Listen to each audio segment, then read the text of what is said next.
Coucou tout le monde, ici ASMR Zoé. On se retrouve aujourd'hui pour la lecture de Poil de carotte de Jules Renard.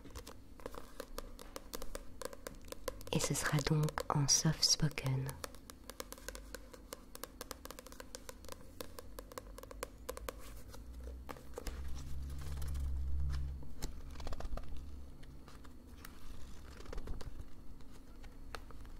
Je vous l'avais dit, j'alternerai donc mes lectures de Poil de carotte avec celles de la comtesse de Ségur que je remets tout doucement en ligne, mes amis. Alors c'est parti, Poil de carotte, avec comme premier chapitre intitulé « Les poules ». Je parie, dit Madame Lepic, qu'Honorine a encore oublié de fermer les poules. C'est vrai, on peut s'en assurer par la fenêtre. Là-bas, tout au fond de la grande cour, le petit toit aux poules découpe, dans la nuit, le carré noir de sa porte ouverte. « Félix, si tu allais les fermer, dit Madame Lepic à l'aîné de ses 3 enfants. « Je ne suis pas ici pour m'occuper des poules, dit Félix, garçon pâle, indolent et poltron. « Et toi, Ernestine ?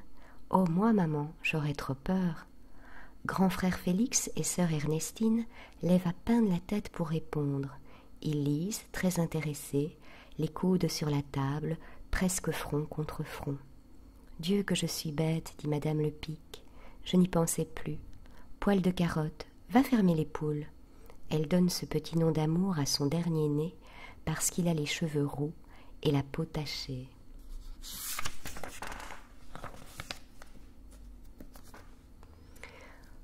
Poil de carotte, qui joue à rien sous la table, se dresse et dit avec timidité « Mais maman, j'ai peur aussi, moi. »« Comment ?» répond Madame Lepic. « Un grand gars comme toi ? C'est pour rire. Dépêchez-vous, s'il te plaît. »« On le connaît. Il est hardi comme un bouc, dit sa sœur Ernestine. »« Il ne craint rien ni personne, dit Félix, son grand frère. » Ces compliments enorgueillissent Poil de carotte, et honteux d'en être indigne, il lutte déjà contre sa couardise. Pour l'encourager définitivement, sa mère lui promet une gifle. « Au moins, éclairez-moi, dit-il. » Madame Lepic hausse les épaules. Félix sourit avec mépris. Seule pitoyable, Ernestine prend une bougie et accompagne petit frère jusqu'au bout du corridor. « Je t'attendrai là, dit-elle. » Mais elle s'enfuit tout de suite, terrifiée parce qu'un fort coup de vent fait vaciller la lumière et l'éteint. Poil de carotte, les fesses collées, les talons plantés, se met à trembler dans les ténèbres. Elles sont si épaisses qu'il se croit aveugle. Parfois une rafale l'enveloppe comme un drap glacé pour l'emporter. Des renards, des loups même, ne lui soufflent-ils pas dans ses doigts?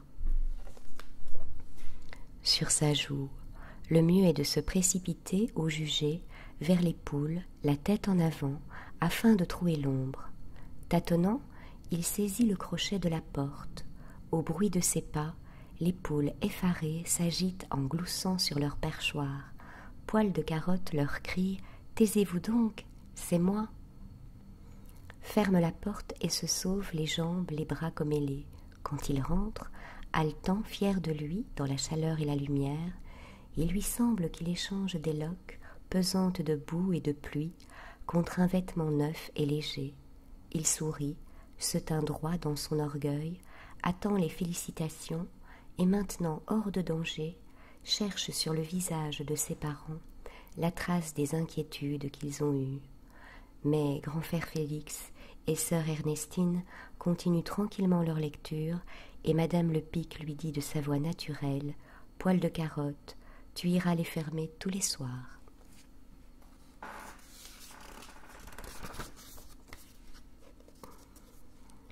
Chapitre suivant, les perdrix. Comme à l'ordinaire, Monsieur Lepic vide sur la table sa carnassière. Elle contient 2 perdrix. Grand frère Félix les inscrit sur une ardoise pendue au mur. C'est sa fonction. Chacun des enfants a la sienne. Sœur Ernestine dépouille et plume le gibier. Quant à Poil de carotte, il est spécialement chargé d'achever les pièces blessées. il doit ce privilège à la dureté bien connue de son cœur sec. Les deux perdrix s'agitent, remuent le col. Madame le Pic, qu'est-ce que tu attends pour les tuer? Madame, j'aimerais autant les marquer sur l'ardoise à mon tour. L'ardoise est trop haute pour toi, alors j'aimerais autant les plumer. Ce n'est pas l'affaire des hommes. Poil de Carotte prend les deux perdrix. On lui donne obligeamment les indications d'usage. Serre-les là, tu sais bien, au cou, à rebrousse-plume. Une pièce dans chaque main derrière son dos. Il commence. 2 à la fois, malin. C'est pour aller plus vite. Ne fais donc pas ta sensitive. En dedans, tu savoures ta joie. Les perdrix se défendent convulsives, et les ailes battantes éparpillent leurs plumes. Jamais elles ne voudront mourir. Il étranglerait plus aisément d'une main un camarade. Il les met entre ses 2 genoux pour les contenir, et tantôt rouge, tantôt blanc, en sueur, la tête haute, afin de ne rien voir, il serre plus fort. Elle s'obstine. Pris de la rage d'en finir, il les saisit par les pattes et leur cogne la tête sur le bout de son soulier. « Oh, le bourreau !» s'écrie grand frère Félix et sœur Ernestine. Le fait qu'il est raffiné, dit madame le Pic. Les pauvres bêtes, je ne voudrais pas être à leur place, entre ses griffes. Monsieur le Pic, un vieux chasseur pourtant, sort écœuré. Voilà, dit Poil de Carotte, en jetant les perdrix mortes sur la table. Madame le Pic les tourne, les retourne, des petits crânes brisés, du sang coule, un peu de cervelle. Il était temps de les lui arracher, dit-elle. Est-ce assez cochonné? Grand frère Félix dit, c'est positif qu'il ne les ait pas réussis comme les autres fois. Chapitre suivant. C'est le chien. Monsieur le Pic et sœur Ernestine, accoudés sous la lampe, lisent l'un le journal, l'autre son livre de prix. Madame le Pic tricote, grand frère Félix grille ses jambes au feu, et Poil de Carotte par terre se rappelle des choses. Tout à coup, Pyrame, qui dort sous le paillasson, pousse un grognement sourd. « Chut !» fait monsieur le Pic. Pyrame grogne plus fort. « Imbécile !» dit madame le Pic. Mais Pyrame aboie avec une telle brusquerie que chacun sursaute. Madame le Pic porte la main à son cœur. Monsieur le Pic regarde le chien de travers, les dents serrées. Grand frère Félix jure, et bientôt on ne s'entend plus. « Veux-tu te taire, sale chien? Tais-toi donc, bougre !» Pyrame redouble. Madame le Pic lui donne des claques. Monsieur le Pic le frappe de son journal, puis du pied. Pyrame hurle à plat ventre, le nez bas, par peur des coups, et on dirait que rageur, la gueule heurtant le paillasson, il casse sa voix en éclats. La colère suffoque les le Pic. Ils s'acharnent, debout contre le chien couché qui leur tient tête.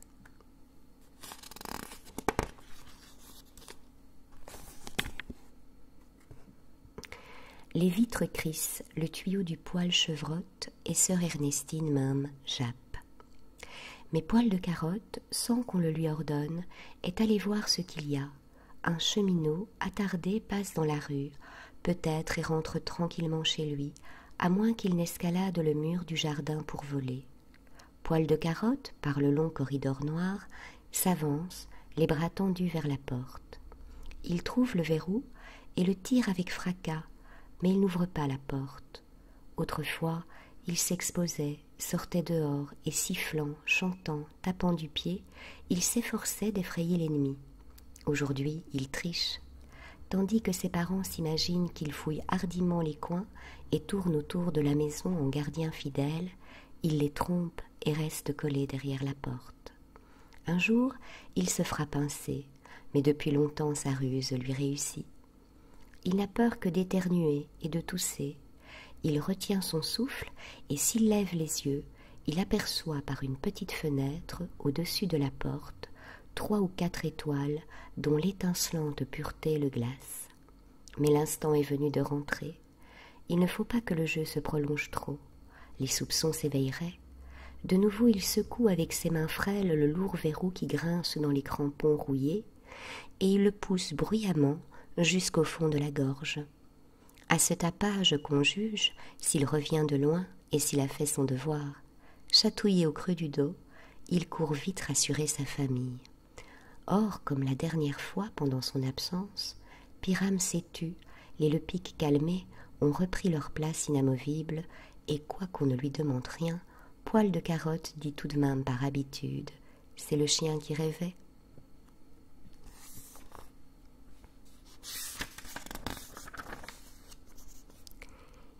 Chapitre suivant, le cauchemar.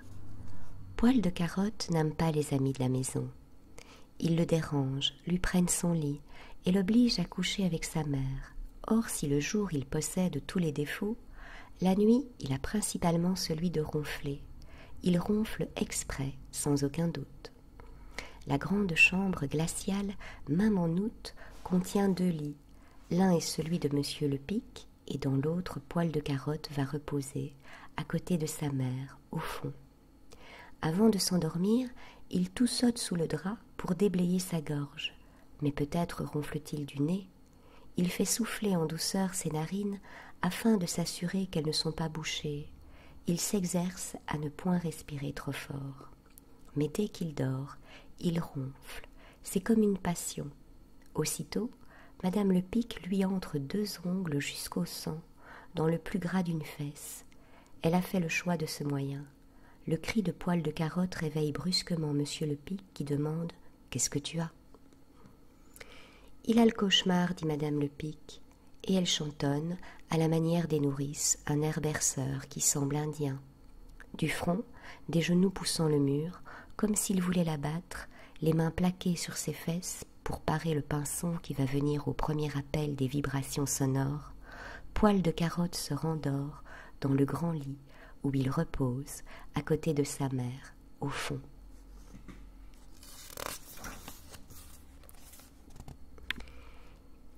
Chapitre suivant, sauf votre respect.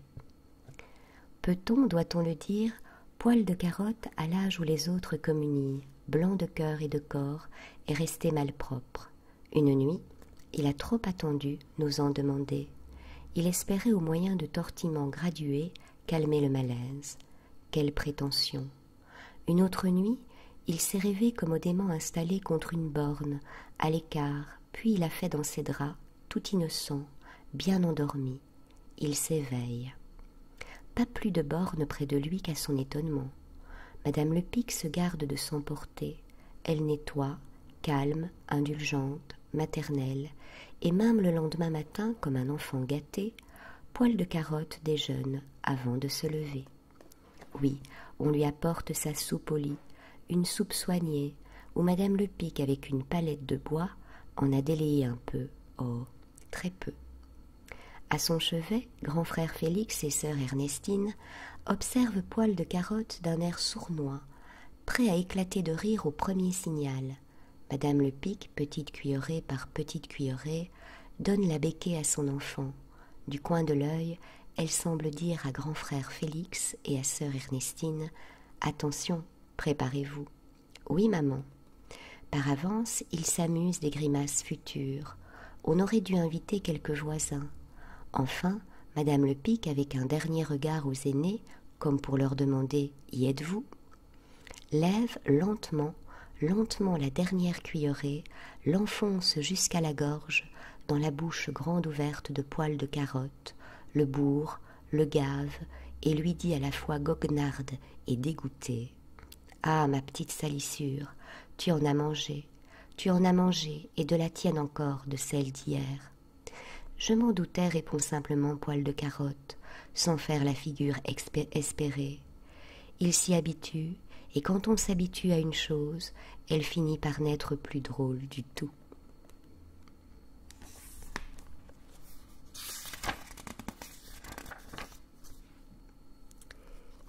Chapitre suivant, le pot. Comme il lui est arrivé déjà plus d'un malheur au lit, Poil de Carotte a bien soin de prendre ses précautions chaque soir. En été, c'est facile. À 9 heures, quand Madame Lepic l'envoie se coucher, Poil de Carotte fait volontiers un tour dehors, et il passe une nuit tranquille. L'hiver, la promenade devient une corvée. il a beau prendre, dès que la nuit tombe et qu'il ferme les poules, une première précaution, il ne peut espérer qu'elle suffira jusqu'au lendemain matin. On dîne, on veille, 9 heures sonnent, il y a longtemps que c'est la nuit, et la nuit va durer encore une éternité. Il faut que Poil de Carotte prenne une deuxième précaution. Et ce soir, comme tous les soirs, il s'interroge. « Ai-je envie ?» se dit-il. « N'ai-je pas envie ?»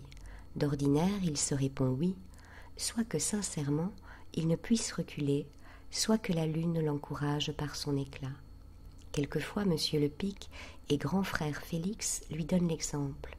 D'ailleurs, la nécessité ne l'oblige pas toujours à s'éloigner de la maison jusqu'au fossé de la rue, presque en pleine campagne. Le plus souvent, il s'arrête au bas de l'escalier, c'est selon. Mais ce soir, la pluie crible les carreaux, le vent a éteint les étoiles et les noyers ragent dans les prés.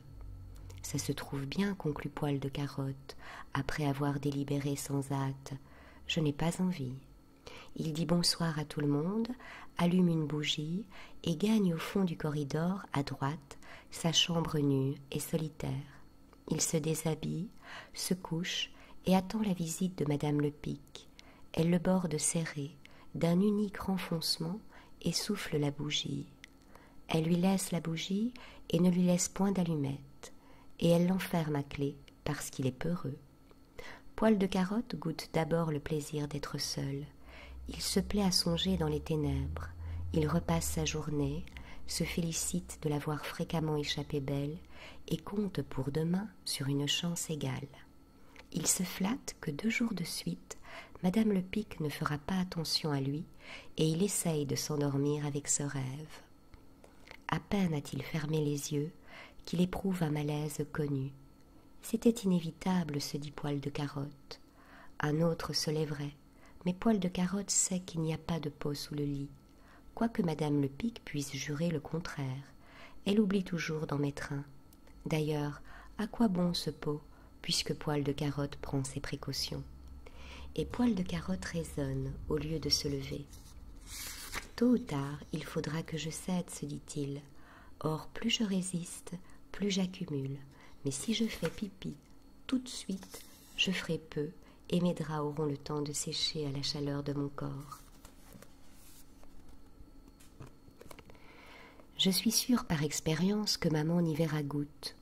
Poil de Carotte se soulagea, referma ses yeux en toute sécurité et commence un bon somme. Brusquement, il s'éveille et écoute son ventre. « Oh, dit-il, ça se gâte. Tout à l'heure, il se croyait quitte. C'était trop de veine.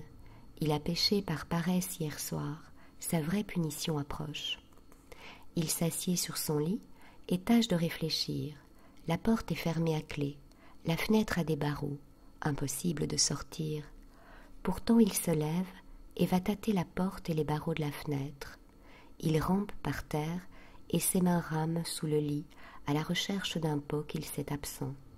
Il se couche et se lève encore. Il a mieux remué, marché, trépigné que dormir, et ses 2 poings refoulent son ventre qui se dilate. « Maman, maman, dit-il d'une voix molle, avec la crainte d'être entendu, car si Madame le Pic surgissait, Poil de Carotte, guérinette, aurait l'air de se moquer d'elle. Il ne veut que pouvoir dire demain, sans mentir, qu'il appelait. Et comment crierait-il? Toutes ses forces s'usent à retarder le désastre. Bientôt une douleur suprême met Poil de Carotte en danse. Il se cogne au mur et rebondit. Il se cogne au fer du lit. Il se cogne à la chaise. Il se cogne à la cheminée, dont il lève violemment le tablier. Et il s'abat entre les chenets, tordu, vaincu, heureux d'un bonheur absolu. Le noir de la chambre s'épaissit. Poil de Carotte ne s'est endormi qu'au petit jour, et il fait la grasse matinée quand Madame le Pic pousse la porte et grimace, comme si elle reniflait de travers. « Quelle drôle d'odeur, dit-elle. « Bonjour, maman, dit Poil de Carotte. » Madame le Pic arrache les draps, flaire les coins de la chambre, et n'est pas longue à trouver. « J'étais malade, et il n'y avait pas de pot, se dépêche de dire Poil de Carotte, qui juge que c'est là son meilleur moyen de défense. Menteur, menteur, dit madame Lepic. Elle se sauve, rentre avec un pot qu'elle cache et qu'elle glisse prestement sous le lit, flanque Poil de Carotte debout, ameute la famille et s'écrie « Qu'est-ce que j'ai donc fait au ciel pour avoir un enfant pareil ?» Et tantôt elle apporte des torchons, un seau d'eau, elle inonde la cheminée comme si elle éteignait le feu, elle secoue la literie et elle demande de l'air, affairée et plaintive. Et tantôt elle gesticule au nez de Poil de Carotte. « Misérable, tu perds donc le sens, te voilà donc dénaturé, tu vis donc comme les bêtes. On donnerait un pot à une bête qu'elle saurait s'en servir, et toi tu imagines de te vautrer dans les cheminées? Dieu m'est témoin que tu me rends imbécile, et que je mourrai folle, folle, folle. » Poil de Carotte, en chemise et pieds nus, regarde le pot. Cette nuit, il n'y avait pas de pot, et maintenant il y a un pot, là au pied du lit. Ce pot vide et blanc l'aveugle, et s'il s'obstinait encore à ne rien voir, il aurait du toupet. Et comme sa famille désolée, les voisins goguenards qui défilent, le facteur qui vient d'arriver le tarabuste et le presse de questions. « Parole d'honneur, répond enfin Poil de Carotte, les yeux sur le pot. Moi, je ne sais plus. Arrangez-vous. » Chapitre suivant, les lapins. « Il ne reste plus de melon pour toi, dit madame Lepic. D'ailleurs, tu es comme moi, tu ne l'aimes pas. »« Ça se trouve bien, se dit Poil de Carotte. On lui impose ainsi ses goûts et ses dégoûts. En principe, il doit aimer seulement ce qu'aime sa mère, quand arrive le fromage. Je suis bien sûre, dit madame Lepic, que Poil de Carotte n'en mangera pas. Et Poil de Carotte pense, puisqu'elle en est sûre, ce n'est pas la peine d'essayer. En outre, il sait que ce serait dangereux. Et n'a-t-il pas le temps de satisfaire ses plus bizarres caprices dans les endroits connus de lui seul? Au dessert, madame Lepic lui dit « Va porter cette tranche de melon à tes lapins. » Poil de Carotte fait la commission au petit pas en tenant l'assiette bien horizontale afin de ne rien renverser. À son entrée sous leur toit, les lapins, coiffés en tapageurs, les oreilles sur l'oreille, le nez en l'air, les pattes de devant raides comme s'ils allaient jouer du tambour, s'empressent autour de lui. « Oh, attendez, dit Poil de Carotte, un moment, s'il vous plaît, partageons. » S'étant assis d'abord sur un tas de crottes, de sénessons, rongés jusqu'à la racine, de trognons de choux, de feuilles de mauve, il ordonne les graines de melon et boit le jus lui-même. C'est doux comme du vin doux. Puis il racle avec les dents ce que sa famille a laissé aux tranches de jaune sucré, tout ce qui peut fondre encore, et il passe le verre aux lapins en rond sur leur derrière. La porte du petit toit est fermée. Le soleil des siestes enfile les trous des tuiles et trempe le bout de ses rayons dans l'ombre fraîche. Chapitre suivant, la pioche. Grand frère Félix et Poil de Carotte travaillent côte à côte, chacun sa pioche. Celle de grand Félix a été faite sur mesure, chez le maréchal Ferrand, avec du fer. Poil de Carotte a fait la sienne tout seul, avec du bois. Ils jardinent, abattent de la besogne et rivalisent d'ardeur. Soudain, au moment où il s'y attend le moins, c'est toujours à ce moment précis que les malheurs arrivent, Poil de Carotte reçoit un coup de pioche en plein front. Quelques instants après, il faut transporter, coucher avec précaution sur le lit grand frère Félix, qui vient de se trouver mal à la vue du sang de son petit frère. Toute la famille est là, debout, sur la pointe du pied, et soupire, appréhensive. Où sont les selles? Un peu d'eau bien fraîche, s'il vous plaît, pour mouiller les tempes. Poil de Carotte monte sur une chaise. Afin de voir par-dessus les épaules, entre les têtes, il a le front bandé d'un linge déjà rouge, où le sang suinte et s'écarte. Monsieur Lepic lui dit « Tu t'es joliment fait moucher. » Et sa sœur Ernestine, qui a pansé la blessure, s'est entrée comme dans du beurre. Il n'a pas crié, car on lui a fait observer que cela ne sert à rien. Mais voici que grand frère Félix ouvre un œil, puis l'autre. Il en est quitte pour la peur, et comme son teint graduellement se colore, l'inquiétude, l'effroi se retirent des cœurs. Toujours le même don, dit madame le Pic à Poil de Carotte. Tu ne pouvais pas faire attention, petit imbécile. Chapitre suivant, la carabine. Monsieur le Pic dit à ses fils, « Vous avez assez d'une carabine pour deux. Des frères qui s'aiment mettent tout en commun. »« Oui, papa, répond grand frère Félix. Nous nous partagerons la carabine, et même il suffira que Poil de Carotte me la prête de temps en temps. » Poil de Carotte ne dit oui ni non. Il se méfie. Monsieur le Pic tire du fourreau vert la carabine et demande « Lequel des deux la portera le premier ?» Il semble que ce doit être l'aîné. Je cède l'honneur à Poil de Carotte. Qu'il commence. Félix, tu te conduis gentiment ce matin, je m'en souviendrai. Monsieur le Pic installe la carabine sur l'épaule de Poil de Carotte. Allez, mes enfants, amusez-vous, sans vous disputer. Emmène-t-on le chien? Inutile. Vous ferez le chien chacun à votre tour. D'ailleurs, des chasseurs comme vous ne blessent pas, ils tuent raide. Poil de Carotte et grand frère Félix s'éloignent. Leur costume simple est celui de tous les jours. Ils regrettent de n'avoir pas de bottes, mais monsieur le Pic leur déclare souvent que le vrai chasseur les méprise. La culotte du vrai chasseur traîne sur ses talons. Il ne la retrousse jamais. Il marche ainsi dans la patrouille, les terres labourées, et des bottes se forment bientôt, montent jusqu'aux genoux, solides, naturelles, que la servante a la consigne de respecter. « Je pense que tu ne reviendras pas bredouille, dit grand frère Félix. »« J'ai bon espoir, dit Poil de Carotte. Il éprouve une démangeaison au défaut de l'épaule et se refuse d'y coller la crosse de son arme à feu. « Hein, dit grand frère Félix, je te la laisse porter tout seul. »« Tout ton soul, pardon. »« Tu es mon frère, dit Poil de Carotte. » Quand une bande de moineaux s'envole, il s'arrête et fait signe à grand frère Félix de ne plus bouger. La bande passe d'une haie à l'autre, le dos voûté. Les deux chasseurs s'approchent sans bruit, comme si les moineaux dormaient. La bande tient mal et Pépiante va se poser ailleurs. Les deux chasseurs se redressent. Grand frère Félix jette des insultes. Poil de Carotte, bien que son cœur batte, paraît moins impatient. Il redoute l'instant où il devra prouver son adresse. S'il manquait, chaque retard le soulage. Or, cette fois, les moineaux semblent l'attendre. « Ne tire pas, tu es trop loin. Crois-tu? Pardi, ça trompe de se baisser. On se figure qu'on est dessus. On est bien trop loin. » Et grand frère Félix se démasque afin de montrer qu'il a raison. Les moineaux effrayés repartent. Mais il en reste un, au bout d'une branche, qui plie et le balance. Il hoche la queue, remue la tête, offre son ventre.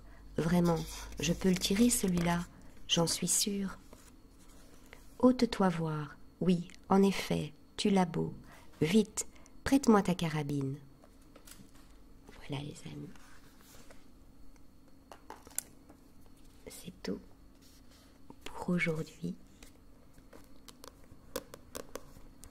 Donc cette lecture m'avait été demandée par un ou une abonnée. J'essaierai de retrouver le nom de cette personne et je l'épinglerai.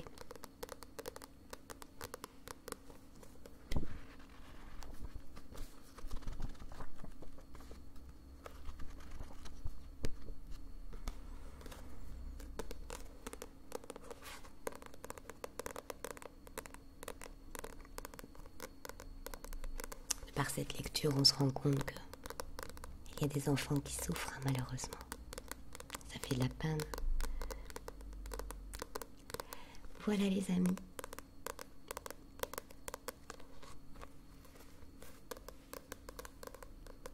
Nous nous retrouverons la prochaine fois pour la suite de notre lecture. Je vous fais plein de gros bisous. Et surtout, n'oubliez pas que je vous aime les amis. Bye, à bientôt.